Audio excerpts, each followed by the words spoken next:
Thank you very much. Senator Lee. Time is up. Thank you, Mr. Chairman. Thanks to each of you for being here today. This is an important topic, one that I've focused a lot on for the entirety of the 15 years I've served in the Senate and on the Senate Judiciary Committee. Each time we bring up this issue or another issue related to it, we tend to hear a very similar set of arguments. The arguments go something like this. Yes, there have been problems in the past. Yes, there have been abuses of FISA 702. But you need not worry, because we now have procedures in place, administrative procedures that will fix the problem once and for all. We now have to have even more layers of administrative approval within the agencies charged with administering this framework, and so you need not worry. What you ought to be worried about is another 9/11. What you ought to be worried about is that we are all going to die unless the U.S. government has the ability to collect content of private communications involving U.S. citizens without a warrant. I find this rather troubling, because that's not what the Constitution sets up. The founders didn't design a system in which liberty and the protection thereof depends on compliance with manuals. Now, in Riley versus California, Chief Justice Roberts, writing for a unanimous court, explained that while it's probably a good idea, as he put it, for the government to develop search and seizure protocols, quote, the founders did not fight a revolution to gain the right to government agency protocols. Ms. Goitein, I'd like to start with you. Do you agree that without a probable cause warrant, a probable cause requirement, with a warrant being issued by a co-equal branch of government, 702 lacks the structural checks and balances that are necessary and that the Founding Fathers deemed necessary in order to restrain executive power in this area?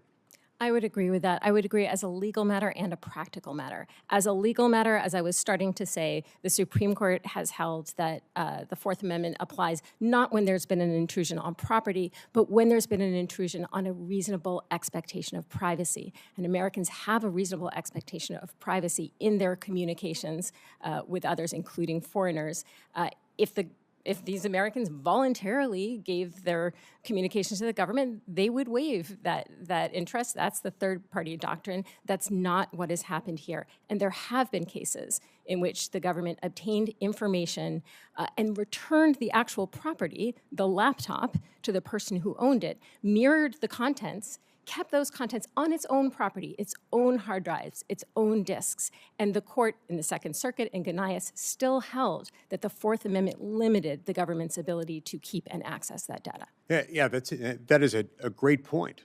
And if we look back the history of the Fourth Amendment and to the centuries of English antecedents to the Fourth Amendment, preceding the Fourth Amendment's adoption, what we find is not a situation in which it was adequate that those who were executing, I don't know, writs of assistance or general warrants under English law, those administrative layers of approval and compliance manuals that I'm sure they had, didn't do the job either.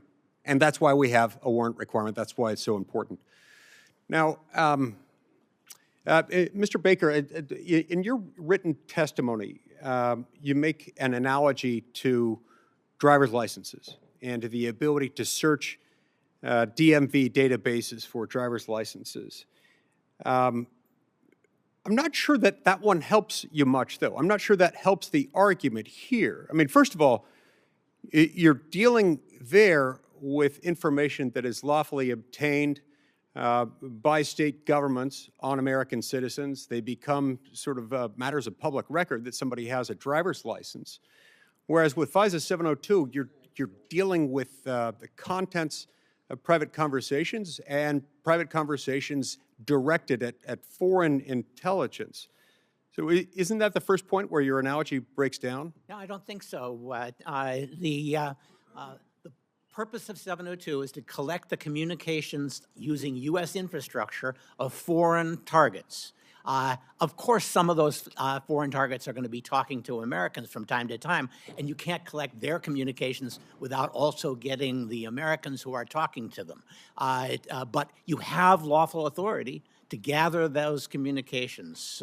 And once gathered, you can use them for other purposes that are related to that. And well, sure. But if you get in there, I mean, it becomes analogous at some point to an officer who figures out a way to get inside of a home and then exploits that, or figures out a way to initiate a Terry stop and then extends that visit longer than it was intended to cover at the outset. One more point before my time expires. Mr. Klein, a moment ago you made some references to 9/11 and to the fact that, lamenting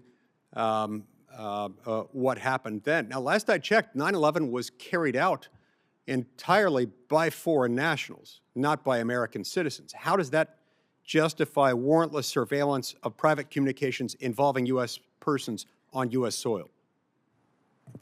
Well, U.S. persons also includes lawful permanent residents, so under the statute, that term Fair includes enough. lawful. Fair enough. There are These many, were not LPRs, but regardless, go ahead. Sure, and it's possible that Americans are sometimes, unfortunately, suborned, recruited by foreign terrorist groups as well, sometimes unwittingly, are used by foreign terrorist organizations. In those cases, a U.S. person query can help warn that person, redirect them away from being recruited. In fact, a significant proportion of the queries that are run actually relate to victims of things like cyber attacks or unwitting recruitment by foreign intelligence services. But that is not what those of us who are concerned about 702 worry about. That is not our principal focus. Our focus is when somebody is going after information, private communications of U.S. persons, there ought to be a warrant requirement.